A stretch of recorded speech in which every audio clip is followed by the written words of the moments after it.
Hello बच्चों, let's start the question and the question says arrange the following as directed: NH3, PH3, ASH3 and SBH3 in increasing order of basic nature. Means जो group 15 के hydrides हैं उन्हें हमें उनके basic nature के increasing order में लगाना है। तो इस क्वेश्चन का की कॉन्सेप्ट क्या होगा?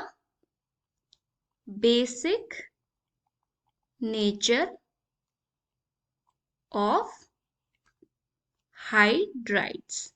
जो ये हाइड्राइड्स हैं उनके बेसिक नेचर के बारे में हम बात करेंगे। अब स्टूडेंट्स, सबसे पहले हम इनका जनरल स्ट्रक्चर देखेंगे। चारों ही कंपाउंड का जो ज्योमेट्रिकल स्ट्रक्चर होता है वो लगभग सिमिलर होता है, टेट्राहेड्रल होता है। तो इसमें ई जो है वो सेंट्रल मेटल एटम को बताता है और यहाँ पर हमारे 3 हाइड्रोजन सब में जुड़े हुए हैं, एक लोन पेयर प्रेजेंट रहता है। अब जो हमारे बेस होते हैं उनमें क्या होता है? टेंडेंसी होती है इलेक्ट्रॉन डोनेट करने की। तो हम ये कह सकते हैं कि bases have tendency to donate electron. अब क्योंकि इन हाइड्राइड्स के पास लोन पेयर प्रेजेंट है जो कि इन्हें बेसिक नेचर प्रोवाइड कराता है, तो lone pair provides basic character. जो हाइड्राइड जितनी आसानी से अपना लोन पेयर डोनेट कर देगा वो उतना ज्यादा बेसिक नेचर का होगा, जो जल्दी से लोन पेयर डोनेट नहीं करेगा वो कम बेसिक नेचर का होगा। अब हम इनकी स्टडी करेंगे डाउन द ग्रुप में। तो पहले अमोनिया, फिर फॉस्फीन, फिर आर्सेनिक का hydride and last is SbH3 antimony का hydride. So on moving down the group, जो साइज होगा सेंट्रल मेटल एटम का वो इंक्रीज करेगा। On moving down the group, size of central atom increases। तो इसका इफेक्ट क्या पड़ेगा? इसका इफेक्ट ये पड़ेगा कि जो इलेक्ट्रॉन डेंसिटी होगी वो कम हो जाएगी सेंट्रल मेटल एटम पे। सो